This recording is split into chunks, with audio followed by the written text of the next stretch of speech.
Innal hamdalillah nahmaduhu wa nasta'inuhu wa nastaghfiruhu wa natubu ilayhi wa na'udzu billahi min shururi anfusina wa min sayyiati a'malina. May yahdihillahu fala mudilla lahu wa may yudlil fala hadiya lahu. Wa asyhadu an la ilaha illallah wahdahu la syarika lahu wa asyhadu anna Muhammadan 'abduhu wa rasuluhu la nabiyya ba'dah.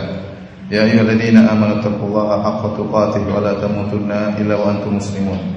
Fa inna asdaqal hadithi kitabullah wa khairal huda huda Muhammadin sallallahu alaihi wasallam. Syarrul umuri muhdatsatuha wa kullu muhdatsatin bid'ah wa kullu bid'atin dhalalah wa kullu dhalalatin finnar. Hadirin dan hadirat yang dirahmati oleh Allah Subhanahu wa taala, alhamdulillah pada kesempatan kali ini Allah kembali mempertemukan kita dalam rangka untuk mempelajari pembahasan yang sangat penting dalam kehidupan kita, yaitu masalah tauhid. Dan insyaallah kita akan masuk pada bab yang kedua, yaitu fadlu tauhid wa ma yukaffiru minadz dzunub. Yang artinya keutamaan tauhid dan dosa yang digugurkan oleh tauhid, yaitu atau keutamaan tauhid dan dosa-dosa yang digugurkannya. Hadirin dan hadirat yang dirahmati oleh Allah Subhanahu wa taala, kaitan bab ini dengan bab sebelumnya. Jika pada bab yang pertama al-muallif rahimahullahu taala Syekh Muhammad bin Abdul Wahhab menjelaskan tentang hakikat tauhid, ya, dan bahwasanya tidak boleh diserahkan ibadah kecuali hanya kepada Allah Subhanahu wa taala, maka pada bab berikutnya, bab yang kedua ini, beliau ingin menjelaskan tentang keutamaan tauhid. Keutamaan tauhid. Nah, beliau mengatakan fadlu tauhid wa ma yukaffiru minadz dzunub. Atau wa ma yukaffaru minadz dzunub. Keutamaan tauhid dan dosa-dosa yang digugurkan oleh tauhid. Di sini ma wa ma ada dua kemungkinan. Ma bisa jadi adalah ma al-mausulah, sehingga kalau kita artikan fadlu tauhid walladzi yukaffiru minadz dzunub, tentang keutamaan tauhid dan dosa-dosa yang digugurkan oleh tauhid. Atau kemungkinan kedua, ma adalah ma al-masdariyah, sehingga kalau kita takdirkan fadlu tauhid wa takfiruhu lidz-dzunub. Fadlu tauhid wa takfiruhu lidz-dzunub. Keutamaan tauhid dan pengguguran tauhid terhadap dosa-dosa.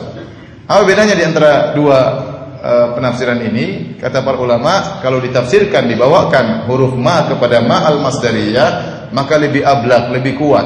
Karena kalau kita bawakan ma kepada ma al-mausulah, maka artinya keutamaan tauhid dan dosa-dosa yang digugurkan oleh tauhid.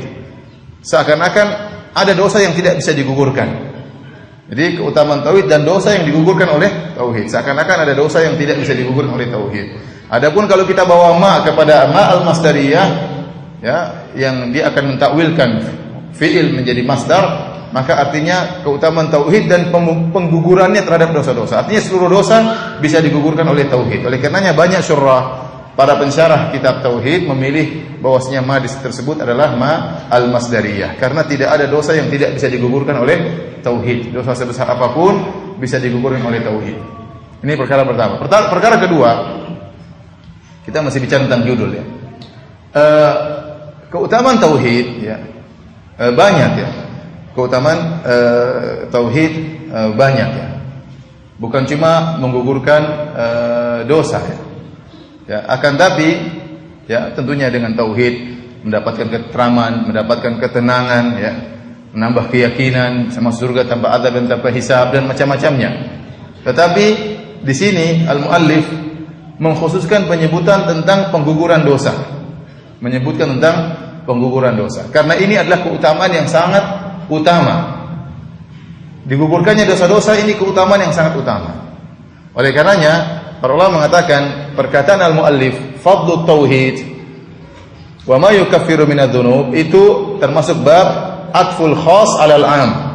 Atful khas 'alal 'am yaitu menggandengkan yang khusus setelah menyebutkan yang umum. Padahal yang khusus tersebut termasuk bagian daripada yang umum. Kenapa dikhususkan disebutkan yang khusus setelah umum? Karena saking pentingnya yang khusus ini. Sederhananya, contohnya, Allah berfirman, "Innal ladzina amanu wa amilus shalihat." Sungguhnya orang-orang yang beriman dan orang-orang beramal soleh. Saya tanya sama antum, amal soleh termasuk iman atau bukan? Termasuk iman. Namanya tatkala ada harful atfal waw, huruf waw, taqtadil mughayarah. Kalau dikatakan dan berarti sebelum dan sesudah, dan ini tentunya harus berbeda. Kalau sama saja antara sebelum dan sesudah, ngapain digandengkan? Oleh karenanya Al-Murji'ah mereka berdalil dengan firman Allah, innal ladzina amanu wa amilus solihat, sungguhnya orang-orang beriman dan orang-orang beramal soleh. Kata mereka, amal soleh dibedakan oleh Allah dengan iman. Oleh karenanya amal soleh bukan merupakan bagian dari iman. Bantahannya mudah, justru amal soleh itu bagian dari iman, tetapi disebutkan secara khusus karena pentingnya amal soleh. Bahwasanya iman itu mengharuskan adanya apa? Amal soleh. Maka Allah sebutkan secara khusus, innal ladzina amanu wa amilus solihat. Semuanya orang yang beriman dan beramal soleh. Padahal amal soleh termasuk dari apa? Iman. Mana yang lebih umum? Iman atau amal? Iman lebih umum. Iman mencakup perkataan, mencakup amalan, mencakup hati. Amalan hati. Nah, penyebutan khusus setelah umum itu menunjukkan pentingnya khusus ini. Paham? Seperti man kana aduwwan lillahi wa malaikatihi wa rusulihi wa jibril wa mikaila fa innahu aduwwul lil kafirin. Barang siapa yang bermusuhan kepada Allah, kemudian kepada malaikat-malaikat Allah, kepada rasul-rasul Allah, kepada Jibril, kepada Mikail. Sekarang Jibril dan Mikail malaikat atau bukan? Bukan, tapi Allah sebutkan, padahal Allah sudah sebutkan malaikat sebelumnya. Barang siapa yang menjadi musuh bagi Allah dan malaikat-malaikatnya dan rasul-rasulnya dan Jibril dan Mikail, berarti ini penyebutan khusus setelah umum. Paham? Kenapa disebutkan khusus setelah umum? Karena saking pentingnya khusus ini, maka disendirikan penyebutannya. Nah, inilah yang disebut oleh para ulama. Kenapa Syekh Muhammad bin Wahab mengatakan fadlu tauhid wa ma yukaffiru minadz-dzunub? Ma-nya ada masdariyah. Kalau kita artikan fadlu tauhid wa takfiruhu lidz-dzunub, keutamaan tauhid dan pengguguran tauhid terhadap dosa-dosa. Telah kita jelaskan bahwasanya keutamaan tauhid banyak. Keutamaan tauhid banyak, tetapi dikhususkan pengguguran dosa karena dia sangat penting. Karena manusia tidak luput dari dosa-dosa. Nah, barang siapa yang bertauhid, maka dosa-dosanya bisa gugur meskipun dia tidak beristighfar. Saya ulangi, barang siapa yang bertauhid, maka dosa-dosanya bisa gugur meskipun dia tidak beristighfar, meskipun dia tidak bertobat. Allah memberi karunia. Kalau dia bertauhid, maka dosa-dosanya bisa Allah gugurkan. Dan dosa-dosa ini umum. Dosa-dosa ini apa? Umum. Kita telah jelaskan tadi, ma di situ bukan ma mausulah, tapi ma apa? Al-masdariyah. Paham atau tidak? Yang enggak ngerti bahasa Arab agak bingung ya. Tapi ini secara ringkas ya. Kenapa masalah pengguguran dosa ini sangat penting? Karena itu penting. Kalau dosa kita enggak gugur, gimana mau masuk surga? Bagaimana kita mau masuk surga? Bagaimana kita mau selamat dari neraka jahanam kalau dosa kita tidak digugurkan? Maka disebutkan secara khusus keutamaan tauhid tentang ini, pengguguran dosa. Oleh karenanya dalam syariat banyak sekali Rasulullah SAW memotivasi untuk beramal soleh dengan masalah pengguguran dosa. Contohnya Rasulullah SAW bersabda, man shoma ramadhana imanan wa ihtisaban ghufira lahu ma taqaddama min dzambi. Barang siapa yang berpuasa bulan Ramadan penuh keimanan dan penuh pengharapan, maka akan diampuni dosanya telah lalu. Man qama ramadhana imanan wa ihtisaban ghufira lahu ma taqaddama min dzambi. Barang siapa yang salat malam di bulan Ramadan penuh keimanan dan penuh pengharapan, diampuni dosa-dosa yang telah lalu. Man qama lailatul qadri imanan wa ihtisaban ghufira lahu ma taqaddama min dzambi. Barang siapa yang menghidupkan Lailatul Qadar dengan ibadah, dengan penuh pengharapan dan penuh keimanan, akan diampuni dosa-dosa yang telah lalu ya. Man tawaddaa nahwa wudu'i hadza thumma shalla rak'ataini la yuhadditsu fihi ma nafsuhu ghufira lahu ma taqaddama min dzambi. Barang siapa yang salat berwudu dengan tata cara wuduku, kemudian dia salat 2 rakaat, kemudian dia khusyuk, tidak ngajak bicara jiwanya dengan perkara dunia, maka akan diampuni dosa-dosa yang telah lalu. Al-umratu ila al-umrah kafaratun lima bainahuma. Antara umrah yang satu dengan umrah yang lainnya menggugurkan dosa-dosa di antara keduanya. Wal hajjul mabrur laisa lahu jazaa'un ilal jannah. Adapun haji mabrur tidak ada balasan setimpal kecuali surga. Rasulullah SAW juga bersabda, man hajja wa lam yarfuth wa lam yafsuq raja'a min dhunubihi kayaumin waladatu ummuhu. Barang siapa yang berhaji, tidak berbuat rafas, tidak berjima dengan istrinya tatkala sedang ihram, tidak berbuat maksiat, tidak lam yafsuk, tidak berbuat maksiat, raja'a min dzunubihi, akan bersih dari dosa-dosanya sebagaimana baru dilahirkan dari perut ibunya. Jadi banyak ibadah-ibadah yang luar biasa. Motivasi Nabi dengan pengukuran apa? Pengukuran dosa. Ya. Innal ladzina yakhshawna rabbahum bil ghaibi lahum maghfirah wa ajrun kabir. Sungguhnya orang-orang yang takut kepada Allah tatkala sedang bersendirian, lahum maghfirah, bagi mereka apa? Ampunan. Jadi ampunan ini luar biasa, digugurkannya dosa-dosa. Oleh karenanya, meskipun keutamaan tauhid itu banyak, diberikan ketentraman oleh Allah Subhanahu di dunia maupun di akhirat, ditingkatkannya derajat di surga dan macam-macam, tetapi yang paling utama masalah pengguguran dosa. Ini adalah keutamaan yang paling spesial, oleh karenanya disendirikan penyebutannya oleh Syekh Muhammad bin Abdul Wahhab rahimahullahu taala. Baik. Hadirin hadirat yang dirahmati Allah Subhanahu wa taala, dalam bab ini penulis menyebutkan 5 dalil. Kalau bab pertama penulis menyebutkan 7 dalil, maka pada bab kedua penulis menyebutkan 5 dalil. Insyaallah kita akan bahas satu persatu dalil-dalil tersebut. Dalil yang pertama dalam surat Al-An'am ayat 82. Allah Subhanahu wa taala berfirman, "Alladzina amanu wa lam yalbisu imanahum bidzulmin, ulaika lahumul amnu wa hum muhtadun." Orang-orang yang beriman dan tidak mencampurkan keimanan mereka dengan kezaliman, mereka itulah orang-orang yang mendapat ketentraman, dapat keamanan, dan mereka itulah orang yang dapat petunjuk. Baik. Ayat ini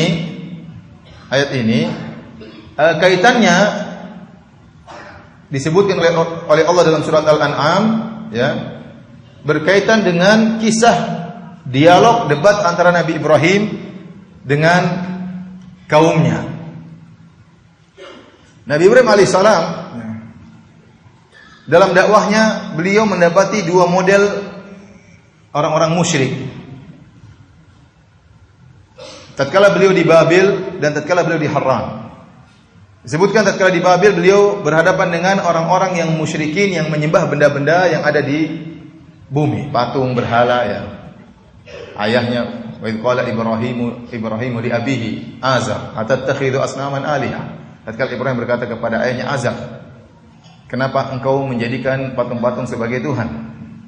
Wadhkur fil kitabi Ibrahim innahu kana siddiqan nabiyya. Idh qala li abihi ya abati lima ta'budu ma la yasma' wa la yubsir wa la yughni anka syai'a. Wahai ayahanda, kenapa engkau menyembah patung yang tidak bisa mendengar, tidak bisa melihat, tidak bisa memberikan engkau apa-apa. Demikian juga dia berdialog dengan kaumnya yang Allah sebutkan dalam surat Al-Anbiya, kisah yang sangat luar biasa, ya. Tentang bagaimana dialog antara Nabi Ibrahim dengan kaumnya. Akhirnya Nabi Ibrahim alaihissalam menghancurkan patung-patung tersebut, kemudian membiarkan tapak di patung yang paling besar. Kemudian akhirnya mereka mengakui bahwasanya patung-patung kecil tidak bisa bicara. Di antara kaum yang juga didakwai oleh Ibrahim adalah penyembah benda-benda langit. Penyembah benda-benda langit yang Allah sebutkan dalam surat Al-An'am ayat 75 dan seterusnya. Kalau antum punya mushaf tolong dibuka. Surat Al-An'am ayat 75 dan seterusnya. Allah berfirman, "Wa kadzalika nuri Ibrahim malakutas samawati wal ardi wa liyakuna minal muqinin." Ini awal pembicaraan. Kata Allah, demikianlah kami telah memperlihatkan kepada Ibrahim, ya, tentang, ya, kerajaan langit dan bumi, yaitu perbendarahan kekayaan kami di langit dan di bumi, wa liyakuna minal muqinin, agar dia termasuk orang-orang yang yakin. Kemudian kata Allah, "Falamma janna alaihi lailu ra'a kaukaba." Perhatikan, jadi Nabi Ibrahim sudah yakin terlebih dahulu baru terjadi dialog. Sudah yakin terlebih dahulu baru kemudian terjadi dialog. Bahwasanya dia sudah bertauhid terlebih dahulu baru kemudian terjadi dialog dengan kaumnya. Makanya Allah mensifati Nabi Ibrahim lam yakum minal musyrikin. Lam yakum minal musyrikin artinya kalau kita artikan dalam bahasa Indonesia, sama sekali tidak pernah berbuat kesyirikan meskipun sekali, tidak pernah. Kenapa saya ingin menyampaikan hal ini? Saya ingin menyampaikan bantahan terhadap orang-orang ahli filsafah atau ahlul kalam, Asy'ariyah dan yang lainnya yang menganggap Nabi Ibrahim pernah mencari Tuhan. Dahulu tidak beriman, kemudian mencari apa? Mencari Tuhan. Nah, kalau Ibrahim pernah mencari Tuhan, berarti dia dulu musyrik, dia dulu kafir, dia belum percaya kepada Tuhan, kemudian dia cari Tuhan. Kata mereka, apa dalilnya Ibrahim mencari Tuhan? Dalilnya surat Al-An'am. yang sedang kita bacakan ini. Namun ini dibantah oleh para ulama, Nabi Ibrahim tidak sedang mencari Tuhan, lam yakun nadhiran innama kana munadhiran. Dia tidak sedang mencari Tuhan, tetapi dia sedang berdialog. Di awal ayat Allah mengatakan, wa kadzalika nuri Ibrahim malakutas samawati wal ardi. Demikianlah kami tunjukkan kepada Ibrahim tentang kekuasaan di langit dan di bumi. Waliyakuna minal muqinin, agar dia termasuk orang-orang yang yakin. Setelah itu kata Allah, falamma janna alaihi lailu ra'a kaukaba. Dan huruf fa dalam bahasa Arab yufidu tertib, memberikan ada tertib.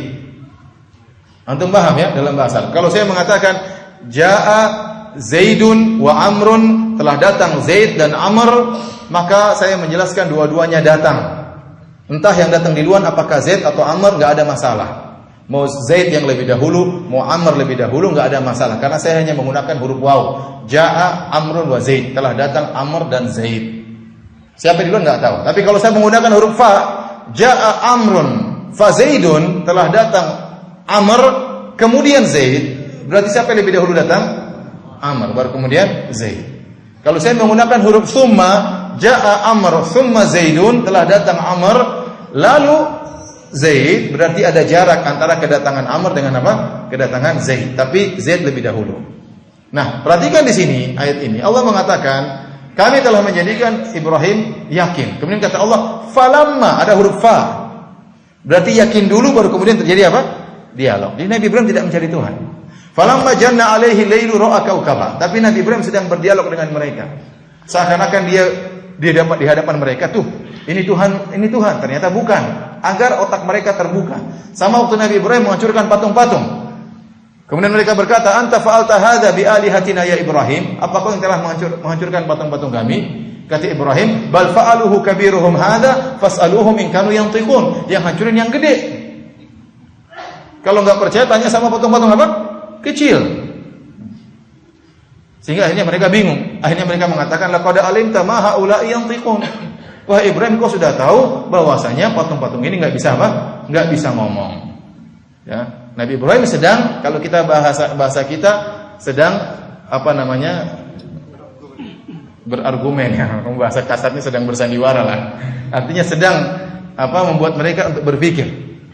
Makanya Ibrahim mengatakan, apa ta'buduna? Apakah menyembah patung-patung seperti ini? Ufil lakum wa lima ta'buduna min dunillah. Celaka bagi kalian juga apa yang kalian sembah. Ibrahim disebut oleh para ahli tafsir, Nabi Ibrahim waktu menghancurkan patung yang kecil-kecil ya.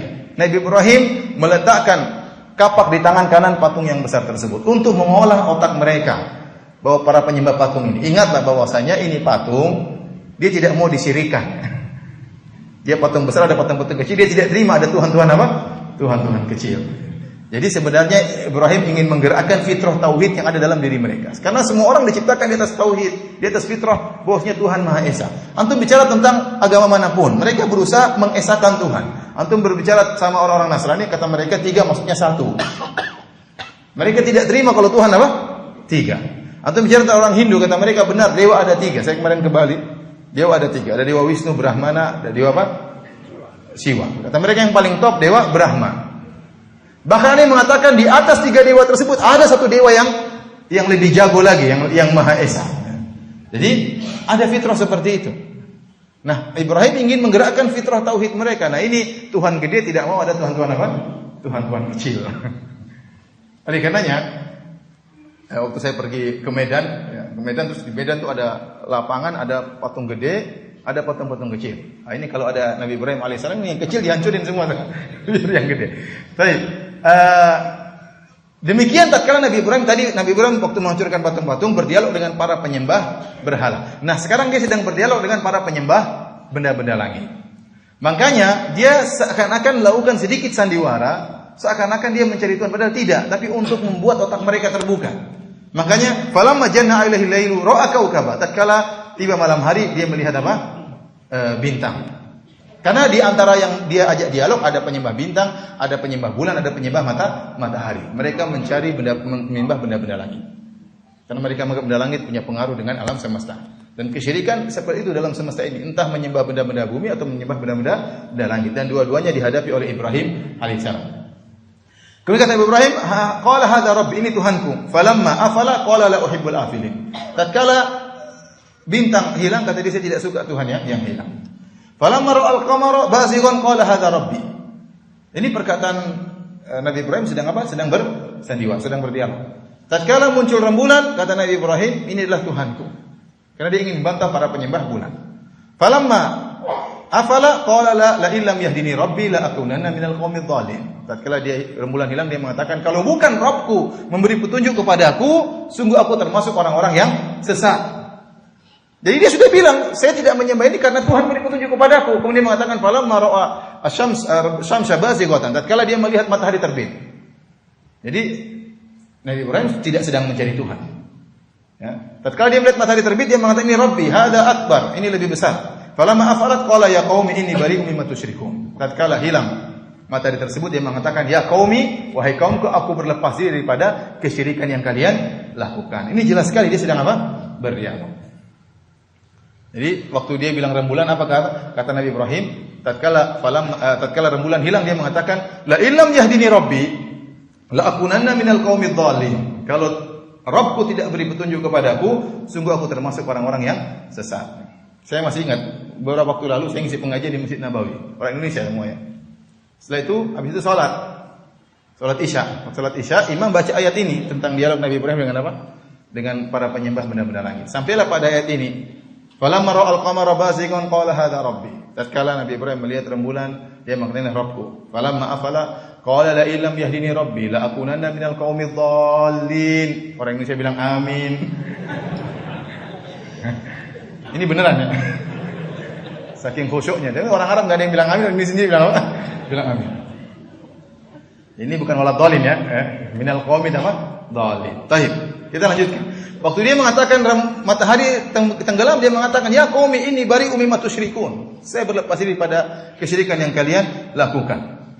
Kemudian dia mengatakan, inni wajjahtu wajhiya lilladzi fatara samawati wal arda hanifa wa ma ana minal musyrikin. Sungguhnya aku sedang mengarahkan wajahku kepada yang menciptakan langit dan bumi. Sekarang Ibrahim mengatakan, ini tidak pantas jadi Tuhan. Bagaimana menjadi Tuhan sementara dia beredar sesuai dengan aturannya, tidak bisa keluar dari peredarannya. Dia diatur, dia terbit dan dia hilang.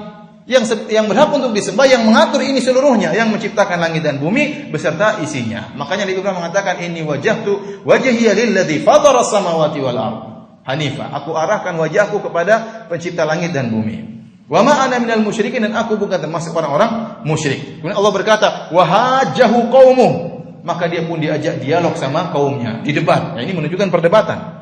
Apa yang dilakukan Nabi Ibrahim itu bukan sedang mencari Tuhan. Kenapa saya selalu ingatkan hal ini? Karena akan ada bahasan-bahasan berikutnya. Makanya saya ingin jelaskan masalah ini. Nanti kita dapati orang Asy'ariyah, mereka mengatakan yang pertama wajib bagi umat Islam adalah mengamati, untuk mengamati tentang dalil-dalil adanya Tuhan. Kalau kita Ahlus Sunnah, kita bilang yang pertama wajib adalah bertauhid. Makanya karena mereka berdalil dengan kisah Nabi Ibrahim alaihissalam. Dan saya ingat waktu saya masih SMA, ada namanya pesantren kilat. Ya. Gara-gara mereka menyangka Nabi Ibrahim pernah kafir dan mencari Tuhan, makanya ada penataran atau pesantren kilat, kita disuruh kafir dulu sama Tuhan. Nanti baru kita cari dalilnya. Nah, ini enggak boleh, bahaya. Boleh kafir dulu, Tuhan tidak ada, kemudian tidak bisa balik lagi imannya, bahaya. Terus mati gimana, kena jantung tewas, mati kafir. Enggak boleh, kita enggak boleh membuat orang ragu. Enggak boleh. Ya, yakin ada Tuhan itu sudah fitrah, tinggal kita gerakkan fitrah tersebut. Terkadang fitrah tersebut sudah dipenuhi syubhat, syubhatnya dihilangkan, jangan fitrahnya dirubah. Tapi hadirin dan hadirat yang dirahmati Allah Subhanahu wa taala, kata Allah, wahajahu qaumuhu, maka Ibrahim didebat sama kaumnya. Qala atuhajjuni fillahi wa qad hadan, apa kalian ingin berdebat denganku tentang Allah sementara Allah telah beri petunjuk kepadaku? Wala akhafu ma tusyrikuna bihi illa yasha rabbi syai'a. Aku tidak pernah takut dengan apa yang kalian berbuat syirik dengannya. Kata para ulama, ini dalil bahwasanya kaumnya Nabi Ibrahim menakut-nakuti Ibrahim dengan tuhan-tuhan mereka. Makanya Ibrahim mengatakan, ngapain saya takut dengan tuhan-tuhan kalian? Istilahnya seperti kata sebagian orang, hati-hati kamu kalau enggak kasih saja nanti kuala, begitulah kira-kira. Hati-hati kalau nanti kuala. Sama Ibrahim waktu mencela rembulan, mencela matahari, mencela seman-seman mereka, kata mereka, awas Ibrahim. Ditakut-takuti Ibrahim, kata Ibrahim, wa kaifa akhafu ma asyraktum. Bagaimana aku takut dengan apa yang kalian syirikan? Wala takhafuna annakum asyraktum billahi. Justru kalian yang harusnya takut. Kenapa saya takut? Kalian tidak takut.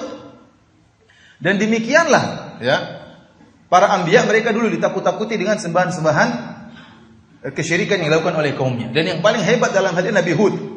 Nabi Hud alaihissalam sampai disebutkan kita tidak kenal mukjizat Nabi Hud. Apa mukjizat Nabi Hud? Nabi Saleh ada mukjizatnya, Nabi Ibrahim ada mukjizatnya, Nabi Nuh ada mukjizat, Nabi Musa, Nabi Muhammad, semua nabi-nabi ada mukjizatnya. Nabi Hud apa mukjizatnya? Cukup keberanian Nabi Hud alaihissalam.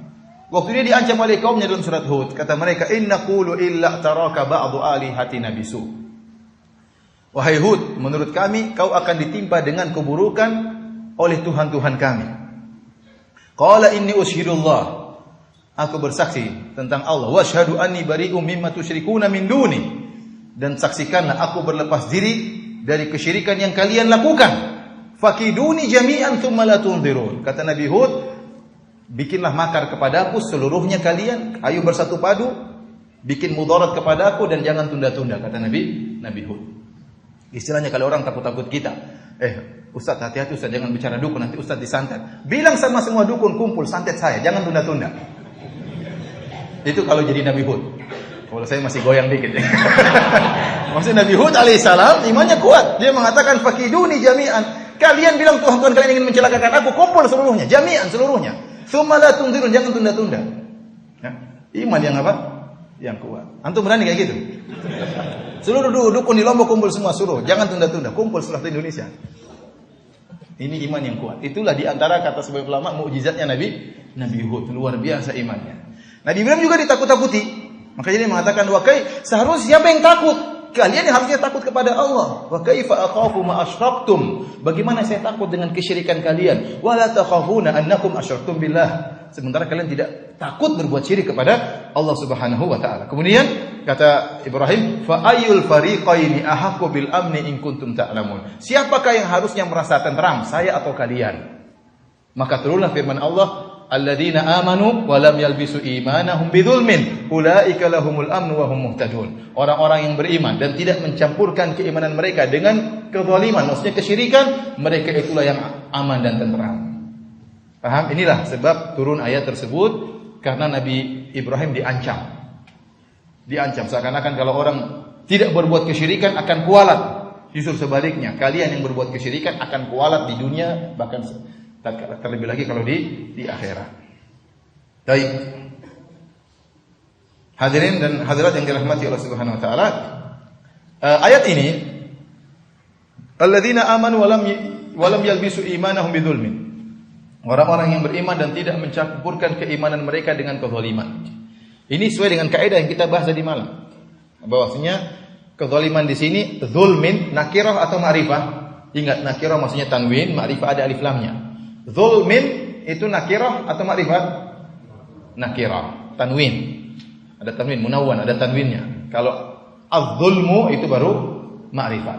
Az-zulmu dzulumatun yaumal qiyamah. Az-zulm itu ada alif lamnya, ma'rifat. Nah, kita punya kaidah seperti saya sebut tadi malam, bahwasanya isim nakirah kalau datang dalam konteks penafian, ya, atau konteks syarat, maka memberikan faedah keumuman. Dan ini secara kaidah bahasa. Dan ini yang dipahami oleh para sahabat. Tatkala Allah berfirman, "Alladzina amanu", orang yang beriman, "walam yalbisu imanahum bidzulmin", dan tidak mencampurkan keimanan mereka dengan kezaliman. Maka para sahabat memandang zalim ini adalah kezaliman yang umum, mencakup kezaliman seorang hamba terhadap hamba yang lain, kezaliman seorang hamba terhadap dirinya sendiri, maksiat yang dia lakukan, dan kezaliman seorang hamba terhadap Allah dengan kesyirikan. Karena kezaliman ada 3. Kezaliman hamba terhadap apa?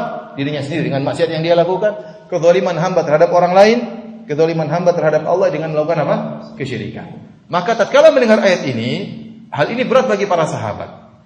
Dalam hadis yang diriwayatkan oleh Imam Al-Bukhari, Ibnu Mas'ud berkata, "Lamma nazalat alladzina amanu wa lam yalbisu imanahum bidzulmin", tatkala turun firman Allah ini, alladzina amanu wa lam yalbisu imanahum bidzulmin, syaqqa dzalika 'alal muslimin. Hal ini memberatkan kaum muslimin, beratkan para sahabat. Faqalu, kata mereka, "Ya Rasulullah, ayyuna la yadlimu nafsahu?" Siapa di antara kita yang tidak pernah mendolimi dirinya sendiri? Ini menunjukkan para sahabat mengetahui kaidah bahasa ini. Sebenarnya apa sih kaidah usul fikih? Kaidah usul fikih itu adalah kaidah penunjukan bahasa. Dan itu dikuasai oleh para sahabat. Karena para sahabat ahli bahasa. Paham? Cuma karena sekarang kita tidak ahli bahasa, maka para ulama usul fikih ingin menjelaskan, oh kalau begini lafal umum, oh ini begini lafal khusus, oh ini mutlak, ini muqayyad. Para sahabat dulu enggak perlu begini, mereka sudah paham. Karena itu usul fikih adalah ilmu penunjukan bahasa. Ilmu penunjukan bahasa. Di antara dalil bahwasanya mereka paham tentang bahasa, tatkala turun ayat ini mereka tahu ini isim nakirah dalam konteks penafian berarti mencakup seluruh kezaliman, di antaranya kezaliman terhadap diri sendiri, maksudnya maksiat. Maka waktu turun ayat ini mereka merasa berat, kata mereka, ya Rasulullah, ayyuna lam yadzlim nafsahu. Siapa di antara kami para sahabat yang tidak pernah bermaksiat? Kalau begitu syaratnya dapat keamanan, tidak boleh maksiat sama sekali, ya siapa yang bisa dapat keamanan? Karena syaratnya alladzina amanu wa lam yalbisu imanahum bidzulmin ulaika lahumul amnu. Barang siapa yang beriman tidak mencampurkan keimanannya dengan kezaliman, maka dia dapat keamanan. Para sahabat memahami kalau begitu tidak boleh bermaksiat sama sekali, baru dapat keamanan. Lah, siapa di antara kita yang tidak bermaksiat? Maka Nabi SAW berkata, "Laisa dzalika, innama huwa syirku, alam tasma'u ma qala Luqman." Tidak seperti yang kalian persangkakan. Tetapi yang dimaksud dengan kezaliman adalah kesyirikan. Tidakkah kau mendengar perkataan Luqman kepada anaknya, wa huwa ya'idhuhu, tatkala dia menasihati anaknya, ya bunayya la tusyrik billah inna syirka la dzulmun adzim. Wahai anakku, jangan kau berbuat syirik, sungguhnya kesyirikan adalah kezaliman yang besar. Baik. Kalau begitu, zalim ini artinya syirik. Nah, kita belajar membaca, mau bicara usul fikih atau tidak? Boleh. Sudah belajar usul fikih kan? Jadi lafal umum dalam nusus terkadang ada 3 bentuk. Terkadang al-am al-baqi ala umumihi, dia umum dan dia tetap pada keumumannya. Ada namanya al-am al-makhsus. Al-am al-makhsus ini keumuman tapi dia terkhususkan. Ada sebagian afradul am, bagian anggotanya yang dikeluarkan sehingga dia terkhususkan. Ada yang jenis ketiga, al-am alladhi yuradu bihil khas. Lafalnya umum tapi maksudnya khusus. Saya ulangi, lafal umum dalam usul fikih ada 3. Ada keumuman yang tetap pada keumumannya, ya, ada keumuman yang dia terkhususkan, ya. Dan ini banyak, makanya kita bilang ini umum dikhususkan, ini umum dikhususkan. Ada umum, lafalnya umum tapi maksudnya khusus, ya. Seperti firman Allah ini.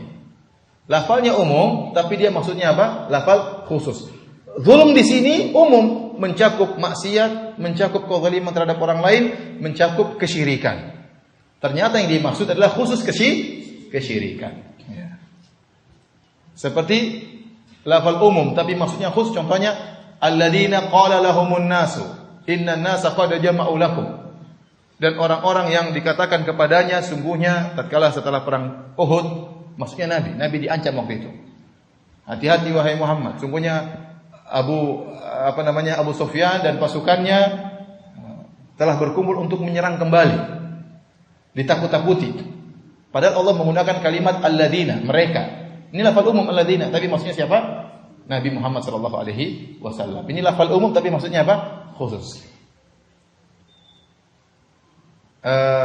Ini contohnya. Seperti ini. Zulm maknanya lafalnya umum tapi maksudnya apa? Khusus.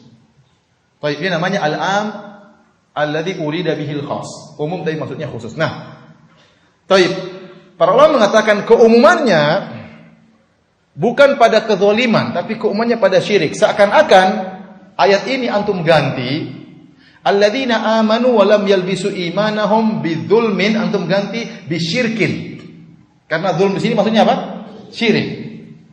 Jadi anggap saja ayat ini Allah menggunakan lafal zulm untuk menunjukkan syirik itu kezaliman yang besar, tapi maksudnya apa? Syirik. Seakan-akan kalau antum tafsirkan alladzina amanu wa lam yalbisu imanahum bisyirkin. Orang-orang yang beriman dan tidak pernah mencampurkan keimanan mereka dengan apa? Kesyirikan. Jadilah umumnya pada syiriknya. Tidak pernah mencampurkan keimanan mereka dengan syirik apapun. Syirik besar maupun syirik kecil, syirik perkataan, syirik perbuatan, syirik hati, syirik khafi, syirik yang tersembunyi, syirik jali, syirik yang kelihatan, tidak pernah dicampurkan. Jadi keumumannya pada lafal apa? Lafal syiriknya.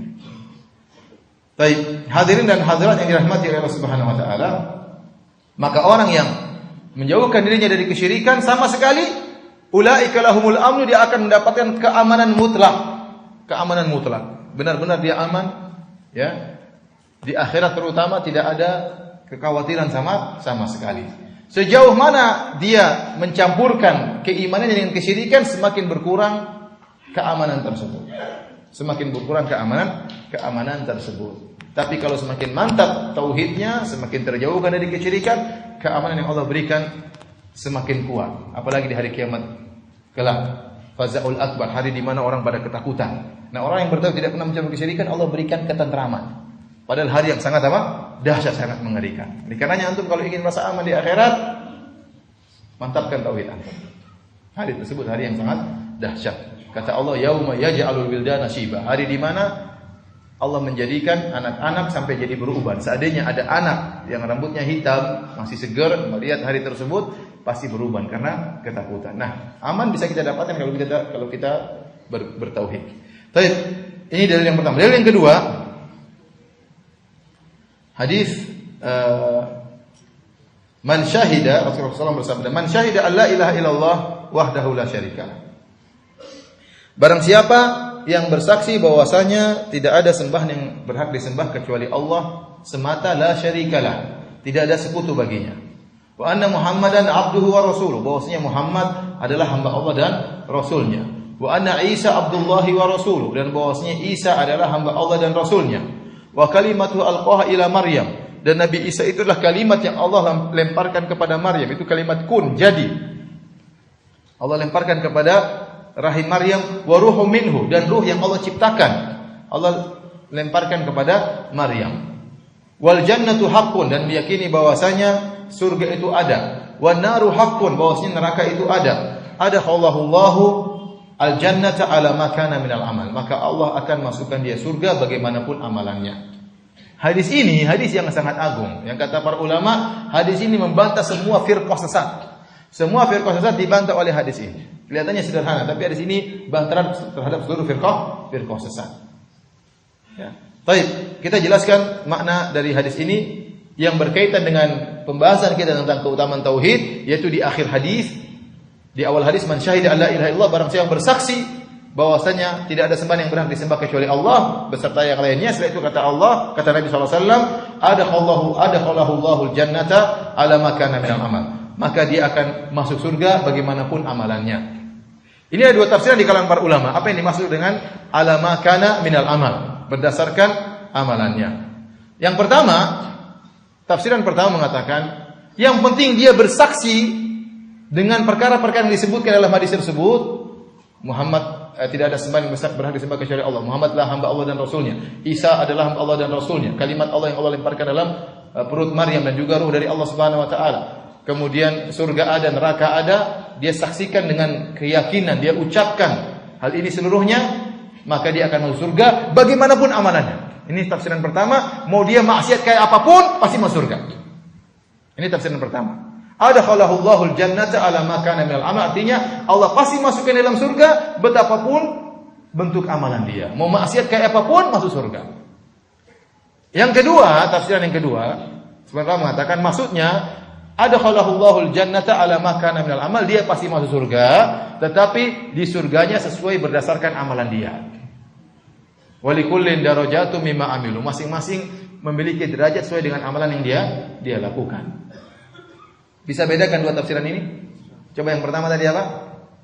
Yang pertama pasti masuk surga betapapun amal yang dia lakukan. Yang kedua, dia pasti masuk surga, tapi di surganya berdasarkan derajat dia. Ya, ini tafsiran yang kedua. Oleh karena kita tahu bahwasanya di surga bertingkat-tingkat. Seperti dalam Allah siapkan surga bagi para syuhada. Kata Rasulullah SAW, inna fil jannati mi'ata darajah.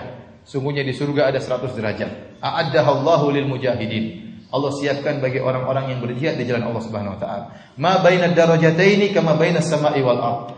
Antara surga yang satu dengan surga yang berikutnya bedanya seperti antara langit dan bumi. Jadi jaraknya jauh. Fa idza sa'altumullah, kalau kalian minta kepada Allah, fas'aluhul firdaus, maka mintalah surga firdaus. Jadi jangan ragu-ragu kalau minta kepada Allah ya. Enggak usah malu-malu minta kepada Allah ya. Kalau ente malu-malu repot ya. Kita hanya malu minta kepada orang yang kita tahu kemampuannya terbatas. Kalau minta sama manusia enggak enak. Minta pertama enak, minta kedua sudah enggak enak. Karena kita tahu kemampuan dia terbatas, dia banyak keperluan. Tapi kalau Allah Subhanahu Wa Taala yadullahil mal'a, tangan Allah penuh dengan karunia, tidak pernah henti-hentinya Allah berikan karunia. Allah berikan juga tidak akan berkurang. Makanya kalau minta jangan ragu-ragu, berdoa kepada Allah, ya Allah, masukkanlah aku kepada surga Al-Firdaus. Ya Ustaz, amalan saya kayak gini masa dapat surga Firdaus? Itu urusan Allah. Kalau antum mintanya dengan tulus, benar-benar tulus, Allah akan atur gimana caranya bisa masuk ke dalam surga Al-Firdaus. Kemudian fa innahu awsatul jannati, kata Nabi, wa a'lal jannah. Karena surga Firdaus adalah surga yang paling tengah dan yang paling apa? Yang paling tinggi. Ini dijadikan dalil oleh Syekhul Islam Ibnu Taimiyah rahimahullah dan yang lainnya bahwasanya alam semesta ini bulat. Karena di antara benda alam semesta yang paling tinggi, arsy yang paling tinggi, di bawahnya ada surga Firdaus. Dan surga Firdaus ternyata paling tengah dan paling apa? Tinggi. Melazimkan dia tengah dan tinggi berarti harusnya begini. Paham? Harusnya dia di sini berarti agak bulat ya. Karena dia paling tengah dan paling apa? Paling tinggi. Allah alam bisawab. Fauqahu arsyur rahman, di atas surga Firdaus langsung arsy Allah Subhanahu wa taala. Minhu tafajjaru anharul jannah. Dari surga Firdaus inilah maka mengalir sungai-sungai surga yang lain. Ini dalil kata Al-Hafidz Ibnu Hajar rahimahullah. Ini ada 100 derajat surga yang Allah siapkan bagi orang-orang yang berjihad. Bukan berarti yang tidak berjihad tidak ada tingkatan-tingkatan, tapi ini isyarat bahwasanya setiap amalan itu ada tingkatannya. Untuk jihad ada 100 tingkatan. Berarti mujahidin juga bertingkat-tingkat derajatnya.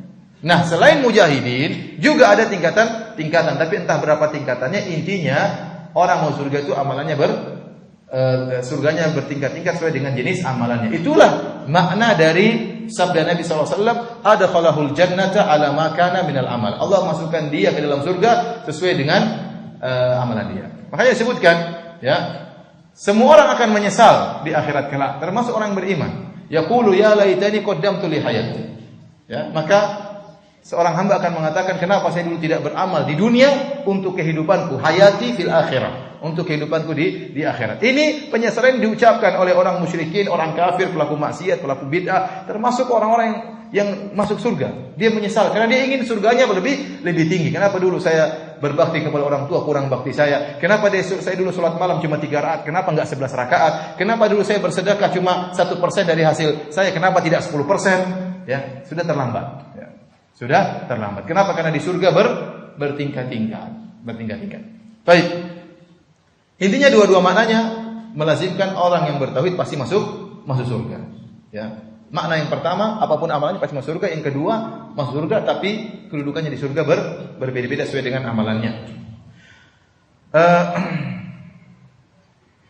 Hadirin dan hadirat yang dirahmati Allah Subhanahu wa taala, tadi saya katakan hadis ini membantah seluruh aliran yang sesat. Membantah Yahudi dan Nasrani. Kenapa? Karena Allah mengatakan Rasulullah SAW mengatakan bersaksi wa anna Isa Abdullahi wa Rasuluh. Bahwasanya Isa adalah hamba Allah dan Rasulnya. Hamba Allah dan Rasulnya. Membantah orang-orang Yahudi yang mengatakan Isa adalah anak zina. Dan membantah orang-orang Nasrani yang mengatakan Isa adalah anak Allah. Dibantah. Wa kalimatu alqaha ila Maryam. Dan kalimat kun Allah lemparkan kepada Maryam untuk menciptakan apa?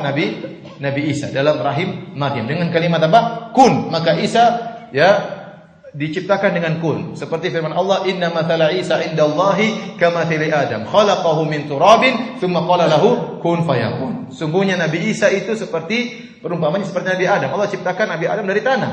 Kemudian Allah mengatakan kun fayakun. Nabi Isa juga demikian mudah, tinggal kun jadilah Nabi Isa alaihissalam. Nah, ini juga membantah orang-orang Jahmiyah, orang-orang Asy'ariyah yang mereka mengatakan bahwasanya Allah berbicara tanpa suara dan tanpa huruf. Ini tidak benar. Allah berbicara dengan huruf dan suara dengan bahasa yang dikehendaki oleh Allah Subhanahu wa taala. Ini sering kita bahas berulang-ulang. Baik, kemudian di antara juga adalah membantah orang-orang yang berlebih-lebihan kepada Nabi sallallahu alaihi wasallam. Karena Nabi sallallahu alaihi wasallam Abdullahi wa Rasuluh. Nabi sallallahu alaihi wasallam bukanlah Tuhan, tidak boleh diangkat derajat sampai pada derajat Tuhan.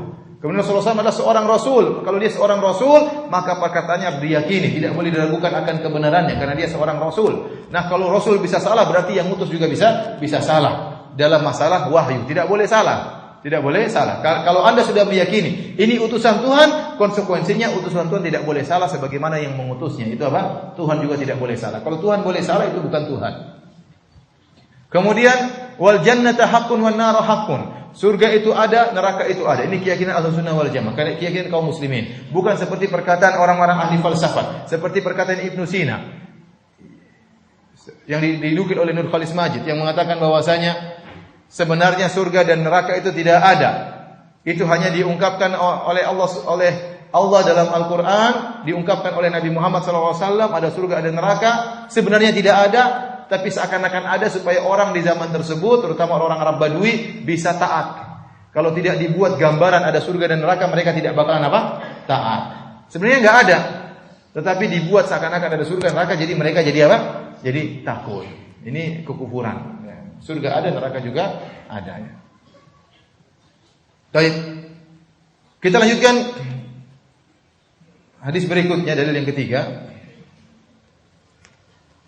Rasulullah SAW bersabda, "Fa inna Allah harrama 'alan nari man qala la ilaha illallah yabtaghi bidzalika wajh Allah." Sungguhnya Allah mengharamkan atas neraka orang yang mengucapkan la ilaha illallah yabtaghi bidzalika wajh Allah, dengan mengharap wajah Allah Subhanahu wa taala. Hadis ini sederhananya merupakan dalil tentang keutamaan tauhid. Bahwasanya orang yang bertauhid akan masuk surga, diharamkan dari neraka jahanam dengan syarat dia mengucapkan la ilaha illallah dengan ikhlas. Makanya ya yabtaghi bidzalika wajh Allah, yaitu dia mengucapkan la ilaha illallah tetapi dengan mengharapkan wajah Allah Subhanahu wa taala. Ini isyarat bahwasanya ada orang mengucapkan la ilaha illallah tapi tidak ikhlas. Dan banyak. Kenapa dia tidak ikhlas? Karena dia tidak tahu tentang makna la ilaha illallah. Betapa banyak orang mengucapkan la ilaha illallah, tapi dia berbuat kesyirikan. Dia menyembelih kepada selain Allah Subhanahu wa taala. Dia percaya kepada dukun, tapi dia mengucapkan apa? La ilaha illallah. Ya, dia menggandakan uang tapi bersolawat. Ya, ada yang saya menggandakan uang sambil apa? Bersolawat ya. Jadi la ilaha illallah punya syarat. Antum harus ikhlas. Kalau bagaimana bisa ikhlas? Harus tahu maknanya la ilaha illallah. Karena sekedar ucapan tidak bermanfaat. Kalau ucapan sekedar ucapan bermanfaat, maka orang gila mengucapkan la ilaha illallah bermanfaat. Orang gila mengucapkan la ilaha 1000 kali, manfaat atau tidak? Tidak manfaat. Kenapa? Dia tidak tahu apa yang dia ucapkan. Ya. Dia tidak tahu apa yang dia ucapkan. Kalau tidak ikhlas, tidak ada manfaatnya. Orang-orang munafik juga mengucapkan la ilaha illallah, tapi dia tidak ikhlas. Jadi syarat la ilaha illallah bermanfaat harus diucapkan dengan ikhlas. Dengan ikhlas. Semakin ikhlas maka semakin bermanfaat. Baik. Allah haramkan neraka baginya. Para ulama menjelaskan, ya, barang siapa mengucapkan la ilaha illallah dengan ikhlas, maka dia akan mendapatkan pengharaman dari neraka jahanam. Nah, pengharaman ini ada dua modelnya.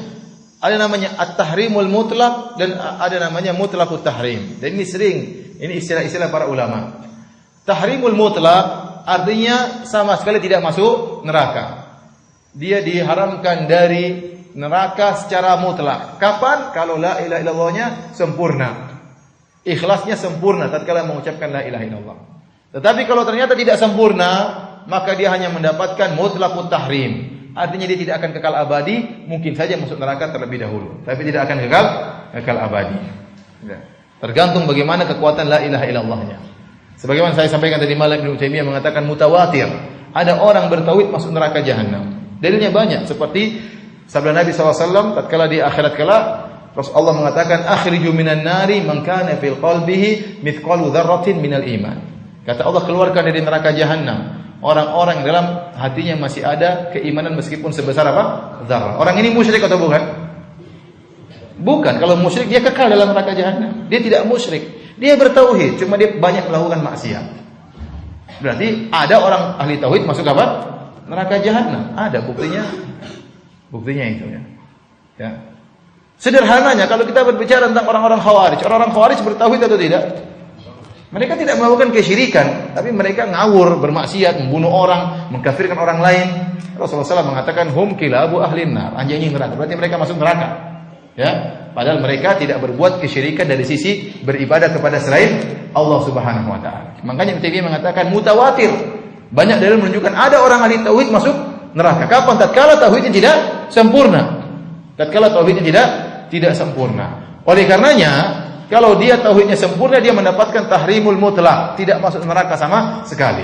Tapi kalau dia tidak sempurna, masih tercampur dengan berbagai macam dosa-dosa dan dosa-dosa besar yang melemahkan tauhidnya, maka dia hanya mendapatkan mutlaqut tahrim, itu tidak akan kekal abadi, tapi mungkin saja dimasukkan dulu dalam neraka jahanam.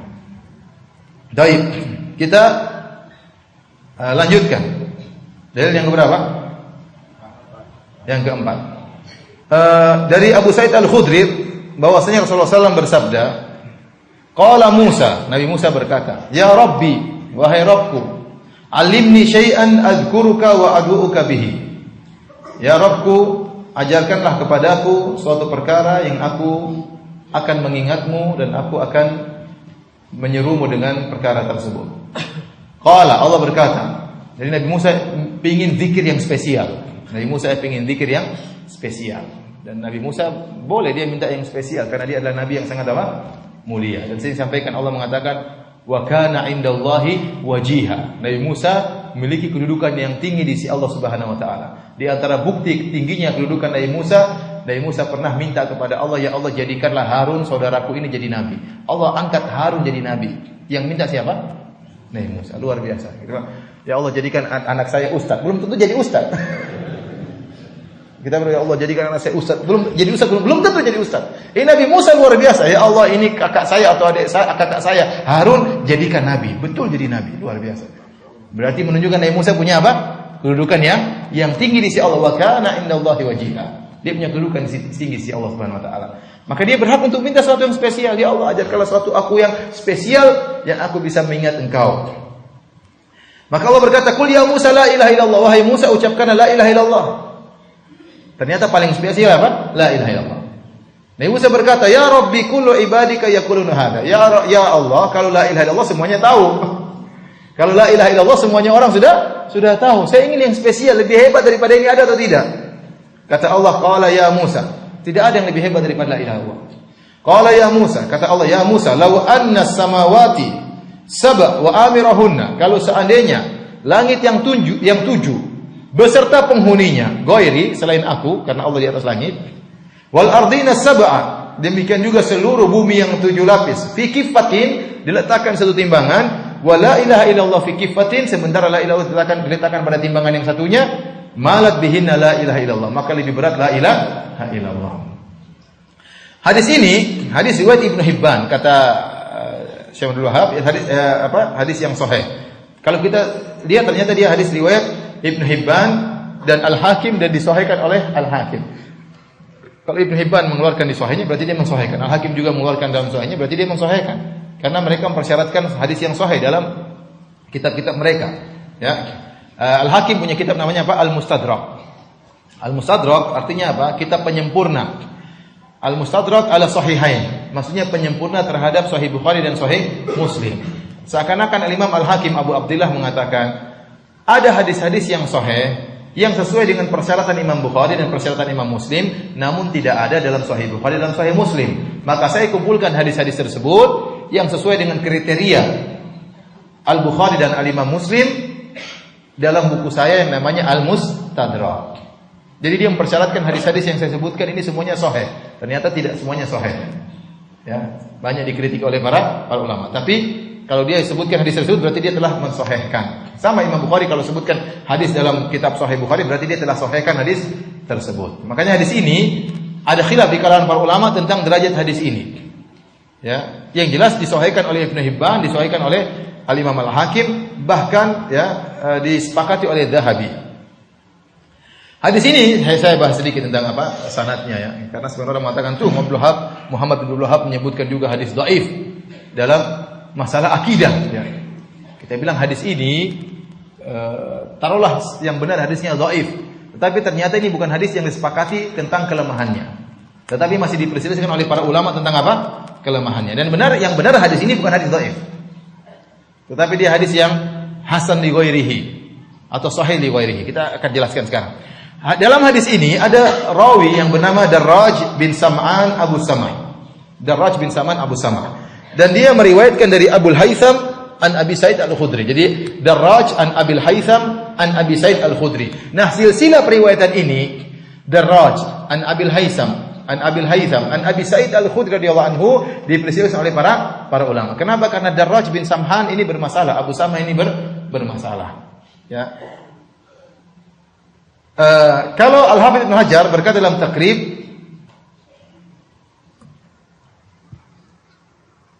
dinyatakan bahwasanya silsilah ini dikatakan ada 3 istilah para ulama tentang silsilah rawi ini. Darraj, kemudian Abul Haytham, dan kemudian Abu Sa'id Al-Khudri. Ada yang mengatakan fiha dha'fun. Hadisnya ada kelemahan. Ini masih lebih ringan daripada isnaduhu dha'if. Isnadnya lemah. Sebagian ulama mengatakan wa fihi dha'fun, dalam sanad ini ada kelemahan. Karena kelemahannya Darraj Abu Samhan, kelemahan yang ringan. Karena rawi meskipun dia dhaif, dia pun bertingkat-tingkat kelemahannya. Fiha dha'fun, ini perkataan Imam Ahmad. Imam Ahmad mengatakan dalam sanad ini ada kelemahan. Adapun Ibnu Hajar mengatakan dhaif, lebih berat lagi. Kemudian ada yang mengatakan seperti Yahya bin Ma'in mengatakan la ba'sa bihi. Sanadnya tidak mengapa, lebih ringan lagi. Ya, kita berbicara tentang sanad ini. Jadi ada ibarat mengatakan sanadnya dhaif, lemah, ada yang lebih ringan lagi fihi dha'fun, ada kelemahan, ada yang lebih ringan lagi seakan-akan tidak mengapa la ba'sa bihi. Berarti sanadnya hasan, bisa diamalkan. Dan ada yang lebih lagi sahih, yaitu Al-Hakim dan Ibnu Hibban. Dari sini kita tahu ternyata silsilah sanad ini Darraj an Abil Haytham an Abi Sa'id Al-Khudri, ada 4 ibarat para ulama menilai sanad ini. Ada khilaf. Ada yang mengatakan dhaif, ada yang mengatakan fihi dha'fun, lebih ringan lagi, ada kelemahan. Ada yang mengatakan la ba'sa bihi, enggak mengapa sanadnya. Ada yang mensahihkan. Berarti kita tahu dari sini hadis ini meskipun dhaif, dhaifnya lemah. Dhaif yasir, bukan dhaif yang kuat. Oleh karenanya jika ditinjau dari sanad ini saja ada khilaf di kalangan para ulama. Taruhlah kita menganggap hadis ini lemah, tapi hadisnya lemah yang ringan. Nah, kalau ada hadis yang sanadnya lemahnya ringan, kalau datang ada syawahidnya, maka hadis ini naik pangkatnya menjadi hasan li ghairihi. Apa yang dimaksud dengan syawahid? Apa yang dimaksud dengan mutaba'ah? Mutabi', kalau maksudnya dikatakan hadis ini ada mutabi'nya berarti dari satu sahabat yang sama dengan hadis yang sama, cuma ada jalur yang lain. Itu namanya mutabi', pengikut. Tapi kalau ada istilah alul hadis mengatakan lahu syahid atau syawahid, syahid maksudnya apa? Hadis yang lain, sahabat yang lain, hadis yang lain, topik yang lain, tetapi maknanya mirip. Oleh karena dikatakan lahu syahid, maksudnya itu hadis yang lain, tapi maknanya mendukung hadis ini. Nah, hadis ini tidak ada mutabi'nya. Sanadnya bermasalah, namun lemahnya tidak terlalu berat. Tapi dia punya syahid. Ada hadis yang lain yang sahih, yang maknanya sama dengan hadis Nabi Musa alaihissalam ini. Oleh karenanya hadis ini dinilai sahih oleh Ibnu Katsir rahimahullah dalam kitab Al-Bidayah wan Nihayah sambil menyebutkan syahidnya. Demikian juga ternyata dinilai sahih oleh Ibnu Hajar rahimahullah dalam Fathul Bari. Ditinjau dari sanadnya toh.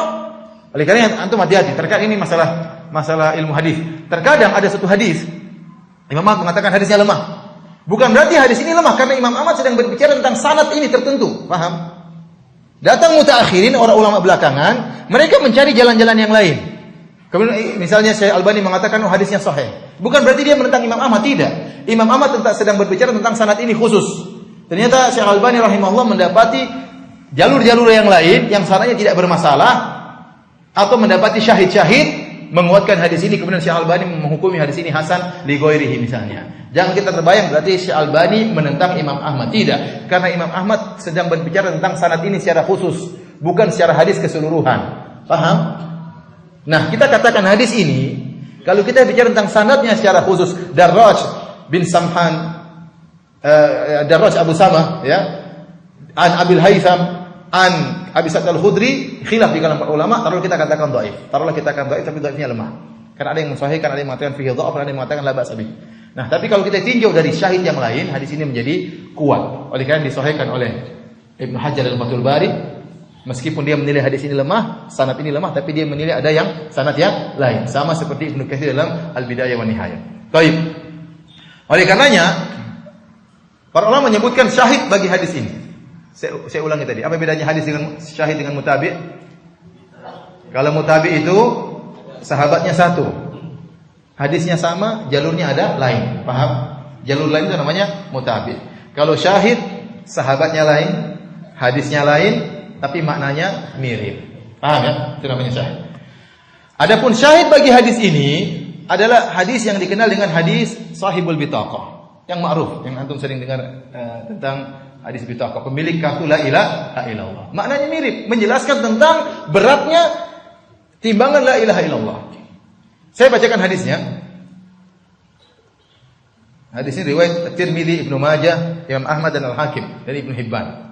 Kata Rasulullah SAW, yusahu bi rajulin min ummati yaumal qiyamah. Yusahu artinya diteriakin, "Woi fulan, sini." Kira-kira begitu. Allah ingin memuliakan dia di hadapan halayak. Terkadang Allah menghisap seorang antara Allah dengan sang hamba, terkadang Allah ingin mempopulerkan orang ini. Orang ini ingin dipopulerkan oleh Allah. Kenapa? Karena dia punya bitaqah la ilaha illallah yang luar biasa. Setiap mukmin punya la ilaha illallah, setiap mukmin punya kartu la ilaha illallah, tapi orang ini kartunya spesial. Maka Allah ingin muliakan dia. Kata Nabi, yusahu bi rajulin min ummati, diteriakin orang tersebut suruh hadir. Yaumal qiyamah, pada hari kiamat. Min ummati, berarti dari umat Rasulullah sallallahu alaihi wasallam. Ala ru'usil khalaiq, di hadapan seluruh manusia. Nanti akan kita bahas hisab bermacam-macam. Ada hisab antara hamba dengan Allah saja. Ini dibongkar oleh Allah Subhanahu wa taala. Kenapa? Karena ingin dimuliakan. Fayunsharu alaihi 99 sijillan. Lantas dibukakan bagi dia 99 amalan dia, catatan amal dia.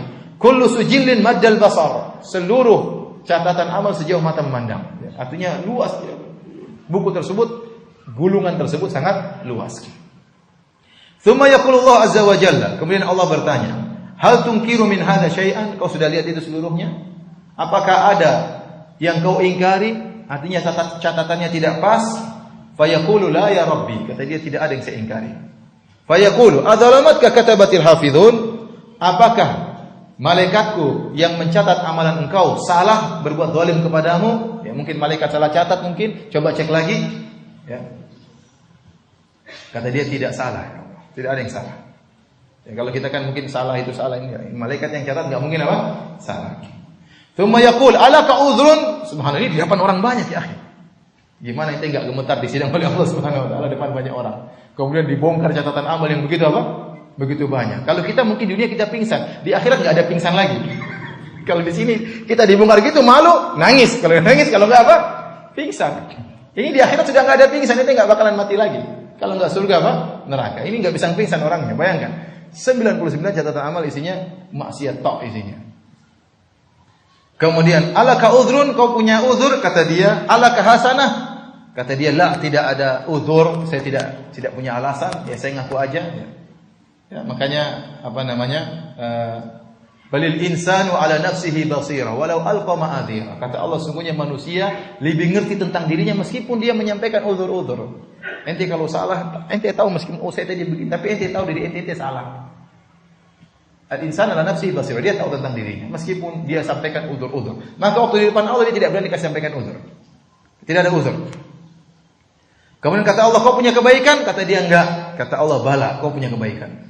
Innalaka indana hasanatin, sungguhnya kau punya kebaikan-kebaikan. Wa innahu la dzulma 'alaikal yaum, dan tidak ada kezaliman bagimu pada hari ini. Fatukhraju lahu bitaqatun fiha asyhadu an la ilaha illallah. Maka dikeluarkan kartu tulisannya apa? La ilaha illallah wa anna Muhammadan abduhu wa rasuluh.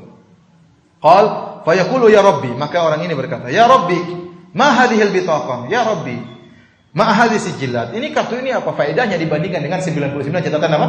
Amal. Mungkin kartunya kecil, kita enggak tahu. Ini catatan amal luasnya luar biasa, jauh mata memandang. Apa bandingannya kartu ini dengan 99 catatan amal? Fayaqulu, kata Allah, innaka la tuzlam, kau tidak akan dizalimi. Fatudau sijillatu fi kiffatin wal bitaqatu fi kiffatin fatashat sijillat wa thaqulat al bitaqah. Maka diletakkan la ilaha illallah di timbangan, kemudian catatan kemaksiatan 99 catatan di timbangan, ternyata ringanlah catatan kemaksiatan, ringanlah lebih berat apa? La ilaha illallah. Maka dia pun diampuni oleh Allah Subhanahu wa taala. Ini dalil bahwasanya la ilaha illallah itu sangat berat di timbangan pada hari kiamat kelak. Dan ini sama dengan hadis Musa alaihissalam. Makanya di sini disahihkan oleh Ibnu Katsir dan Ibnu Hajar karena ada syahidnya yang menguatkan makna dari hadis ini, lagi pula sanad dari hadis Musa tadi alaihissalam lemahnya apa? Kelemahannya cuma ringan. Baik hadirin dan hadirat yang dirahmati oleh Allah Subhanahu wa taala. Demikian juga jadi syahid bagi hadis ini sabda Nabi SAW, wa khairu ma qultu ana wa nabiyuna qabli la ilaha illallah wahdahu la syarika. Sebaik-baik zikir yang diucapkan oleh diriku dan nabi-nabi sebelumku adalah zikir la ilaha illallah. Baik, ada beberapa faedah yang bisa kita ambil dari hadis Musa alaihissalam. Yang pertama tentang kemuliaan Nabi Musa alaihissalam telah disebutkan tadi. Nabi Musa minta kekhususan, ternyata tidak ada yang lebih spesial daripada la ilaha illallah, ya. Semuanya bisa mengucapkannya, para nabi bisa mengucapkannya, bukan nabi juga bisa mengucapkannya. Kemudian juga di antara faedah dari hadis ini bahwasanya langit ada penghuninya, bumi juga ada penghuninya. Ini juga dalil bahwasanya Allah berada di atas langit. Makanya Allah berkata, "Ya Musa, law anna samawati sab'a wa amirahunna ghairi." Wahai Musa, sungguhnya kalau seluruh penghuni langit selain aku, berarti Allah Subhanahu wa taala berada di atas langit, ya. Berada di atas langit. Dan ingat, kalau para penghuni langit mereka butuh dengan langit, ya, adapun Allah tidak butuh dengan langit, bahkan langit yang butuh dengan Allah Subhanahu wa taala. Oleh karenanya Allah berfirman dalam surat Fatir ayat 41, "Innallaha yumsikus samawati wal arda an tazula." Sungguhnya Allah memegang langit dan bumi agar tidak bergeser, agar tidak jatuh. Ternyata langit butuh kepada Allah. Allah hanya menjelaskan posisi Allah berada di atas langit, bukan Allah membutuhkan apa? Langit. Justru langit yang membutuhkan siapa? Allah Subhanahu wa taala. Karena sebagian ahlul bidah mengatakan, nah kalau Allah berada di atas langit berarti Allah butuh langit. Kalau langitnya jatuh Allah juga ikut apa? Ikut jatuh. Enggak. Justru langit itu dipegang oleh Allah, langit yang butuh kepada Allah Subhanahu wa taala. Baik. Terakhir dalil yang kelima. Hadis yang diriwayatkan oleh Tirmidzi dari Anas bin Malik radhiyallahu anhu, dia berkata, saya mendengar Rasulullah SAW bersabda, qala Allah taala, Allah berfirman, ya bani Adam, ini hadis qudsi, wahai anak Adam, lau ataitani bi qurabil ardi khataya, jika kau datang menemuiku di akhirat kelak dengan membawa dosa sebesar bumi ini, thumma laqitani la tusyriku bi syai'a, kemudian kau bertemu dengan aku dan kau tidak berbuat syirik sama sekali, la ataituka bi qurabiha maghfirah, maka aku akan mendatangi engkau dengan pengampunan sebesar bumi itu pula. Ya akhi, ini dalil yang sangat kuat menjelaskan tentang keutamaan tauhid. Oleh karena ikhwan, kita tahu dakwah itu pahalanya luar biasa. Orang yang berdakwah mendatangkan pahala MLM. Ada orang mengerjakan dapat pahala, dia juga dapat pahala. Ada orang mengerjakan dapat pahala, dia juga dapat pahala. Apalagi kalau Anda ngajar orang sholat, suruh orang puasa, bersedekah, berbakti kepada orang tua, kemudian dia berbakti pada orang tua, kemudian dia sholat, kemudian dia bersedekah, pahalanya semua sama Anda. Makanya enak jadi ustaz, ya. Terlebih lagi yang kalau Anda ajarkan tauhid. Kenapa kalau Anda ajarkan tauhid, orang ini mengerjakan tauhid sehingga tauhidnya sempurna, bisa mendatangkan pengampunan dosa, maka Anda juga dapat pahala tersebut. Kenapa? Karena Anda yang ngajarin dia apa? Tauhid. Di antara kesempurnaan tauhid, orang yang tauhidnya sempurna, kata Allah, "Lau ataitani bi qurabil ardi khataya." Kalau kau datang dengan bumi sepenuh dosa sepenuh bumi ini. Bayangkan dosa sepenuh bumi itu kayak apa ya? Sebesar gunung aja sudah setengah mati, ya. Ini sebesar bumi, luar biasa, ya. Beratnya kayak apa? Berarti orang ini melakukan dosa-dosa besar. Karena enggak mungkin diungkapkan dosa sebesar bumi kecuali dosa tersebut dosa-dosa yang besar. Kalau dosa-dosa kecil tidak diungkapkan dengan sebesar apa? Bumi. Berarti orang ini pelaku dosa-dosa besar. Kata Allah, wahai anak Adam, seandainya kau melakukan dosa-dosa besar sehingga dosamu sebesar bumi ini, namun kau tidak berbuat syirik kepadaku sama sekali, artinya apa? Dia meninggal dalam kondisi tidak berbuat syirik. Mungkin dia pernah berbuat syirik tapi dia sudah bertobat. Mungkin dia pernah riya tapi dia sudah bertobat. Artinya dia meninggal dalam kondisi tidak berbuat syirik. Allah tidak mengatakan selama hidupmu. Itu bukan syarat Allah. Tapi Allah mempersyaratkan kau bertemu denganku tidak berbuat syirik sama sekali. Artinya apa? Tatkala kau meninggal, hatimu bersih, tidak ada syirik sama sekali. Syirik besar maupun syirik kecil, tidak ada sama sekali. La ataituka bi qurabiha maghfirah. Maka aku akan datang kepadamu dengan ampunan sebesar bumi pula. Ini luar biasa. Oleh seorang berusaha perbaiki tauhidnya terus. Kalau dia riya, segera dia bertobat kepada Allah. Kalau dia ujub, segera bertobat kepada Allah Subhanahu wa taala. Kalau dia punya keyakinan yang keliru, segera bertobat kepada Allah agar dia meninggal dalam kondisi tidak berbuat syirik sama sekali sesuai dengan persyaratan Allah. Kau bertemu denganku tidak berbuat syirik sama sekali, aku akan datangkan kepadamu ampunan sebesar maksiat yang kau miliki itu juga. Ya. Oleh karenanya hadirat yang dirahmati Allah Subhanahu wa taala, di sini menjelaskan tentang keutamaan bertauhid. Dan ini bantahan kepada orang-orang Khawarij. Orang-orang Khawarij mereka mengkafirkan pelaku dosa besar. Ya. Ternyata ini ada orang penuh dengan dosa besar, bisa diampuni atau tidak? Bisa. Sementara orang Khawarij mengkafirkan pelaku dosa besar. Sama bantahan juga terhadap Mu'tazilah. Mu'tazilah mengatakan pelaku dosa besar itu fi manzilatin bainal manzilatain. Tidak dikatakan mukmin, tidak dikatakan kafir. Mu'tazilah seperti itu. Dari apa? Wasil bin Atha, ya. Dia mengatakan orang pelaku maksiat itu, pelaku dosa besar, tidak dikatakan mukmin. Kenapa? Dia keluar dari iman. Tapi tidak dikatakan kafir karena dia belum sampai derajat kafir. Maka dia berada di satu tempat di antara dua tempat. Itu namanya artinya manzilah bainal manzilatain. Dia di satu tempat di antara dua tempat, antara kafir dan antara mukmin. Taib ini di dunia. Tidak dipanggil mukmin, tidak dipanggil kafir. Dipanggil apa? Manzilah bainal manzilatain. Dipanggil apa? Tidak mukmin, tidak kafir. Terus panggil apa kalau begitu? Harus ada istilah baru. Ya. Akhirnya kata mereka, iya itu di dunia, tapi di akhirat di neraka, tidak diampuni. Jadi sebenarnya Mu'tazilah sama Khawarij itu sepakat untuk hukum akhirat. Mereka berbeda hukum di dunia. Kalau menurut orang Khawarij pelaku dosa besar kafir, menurut Mu'tazilah belum kafir. Paham? Hukum dunia orang Khawarij bilang pelaku dosa besar apa? Kafir. Mu'tazilah mengatakan manzilah baina manzilatain. Tetapi untuk hukum di akhirat sama-sama sepakat, sama-sama kekal di neraka. Oleh karenanya hadis ini membantah dua-duanya, membantah Khawarij, membantah Mu'tazilah karena Allah sedang berbicara tentang hukum akhirat. Kalau kau datang bertemu denganku di akhirat kelak, punya dosa besar sebesar bumi ini, namun kau tidak berbuat syirik sama sekali, Allah bisa ampuni atau tidak? Allah bisa ampuni. Inilah keutamaan utama dari tauhid. Makanya bab yang sedang kita bahas, bab fadlu tauhid wa ma yukaffiru minadz-dzunub. Bab tentang keutamaan tauhid dan bagaimana hebatnya tauhid dalam menggugurkan dosa-dosa. Ini buktinya hadis ini. Buktinya hadis ini.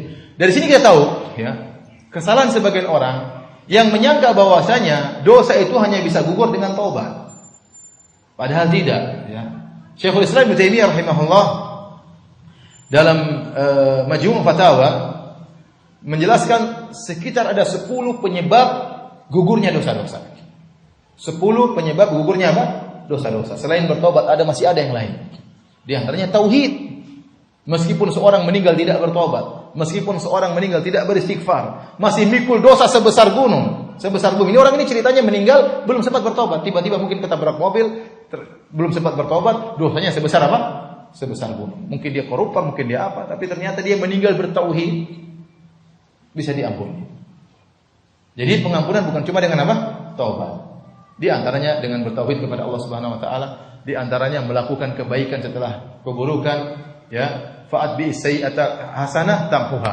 Jika kau melakukan keburukan, lakukan kebaikan, maka niscaya akan diampuni oleh Allah Subhanahu wa taala. Amal-amal saleh mukaffirat seperti umrah satu dengan umrah yang lainnya akan menggugurkan dosa-dosa di antara keduanya. Jadi banyak amalan-amalan, di antaranya musibah yang menimpa engkau, sakit yang kau derita, banyak hal-hal yang bisa menggugurkan dosa-dosa. Tidak hanya bertobat kepada Allah, di antaranya yang bisa menggugurkan dosa-dosa adalah bertauhid kepada Allah Subhanahu wa taala. Baik, kita bacakan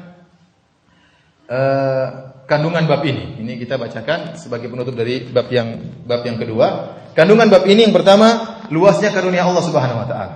Karena karunia Allah, orang bertauhid diampuni oleh Allah Subhanahu wa taala. Yang kedua, besarnya pahala tauhid di sisi Allah Subhanahu wa taala. Yang ketiga, dan tauhid juga dapat menghapus dosa. Yang keempat, penjelasan tentang ayat yang dalam surat Al-An'am yang tadi, barang siapa yang beriman tidak mencampurkan imannya dengan apa? Kezaliman, maksudnya kesyirikan. Demikian juga hadis Ubadah bin Samit, sudah kita jelaskan juga. Kemudian kata Syekh Abdul Wahab, jika Anda memadukan antara hadis Ubadah, hadis Itban dan hadis sesudahnya, maka akan jelas bagi Anda pengertian kalimat la ilaha illallah, juga kesalahan orang-orang tersesat karena hawa nafsunya. Kenapa? Karena la ilaha illallah harus disertai dengan apa? Dengan ikhlas. 7, perlu diperhatikan syarat-syarat yang disebutkan dalam hadis Itban, yaitu ikhlas semata-mata karena Allah dan tidak menyentuhkannya. 8, para nabi pun perlu diingatkan akan keistimewaan la ilaha illallah. Nabi Musa orang yang alim, yang pintar, tapi Allah ingatkan kepada Nabi Musa tentang keutamaan la ilaha illallah. Apalagi kita perlu diingatkan. Kemudian yang ke-9, penjelasan bahwa kalimat la ilaha illallah berat timbangannya mengguli berat timbangan seluruh makhluk, padahal banyak orang yang mengucapkan kalimat tersebut, ya. Ini isyarat bahwasanya la ilaha illallah itu sebagaimana perkataan Ibnu Qayyim, setiap orang punya bitaqah la ilaha illallah, tapi kualitasnya berbeda-beda. Tidak semua orang kualitasnya seperti dalam hadis yang tadi kita sebutkan. Ada orang la ilaha illallah lemah, ditimbang masuk neraka. Ada la ilaha illallah kuat, ditimbang bisa dia masuk surga. Kemudian 10 pernyataan bahwa bumi itu 7 lapis seperti halnya langit. Kemudian langit dan bumi itu ada penghuninya. Penghuni langit, malaikat dan seterusnya. Baik, Ustaz, apakah di antara penghuni langit ada aliens, makhluk asing beserta UFO-nya? Wah, kita nggak tahu ya. Kita nggak tahu. Ya. Kalau ada ya nggak apa-apa. Kalau nggak ada juga nggak apa-apa ya.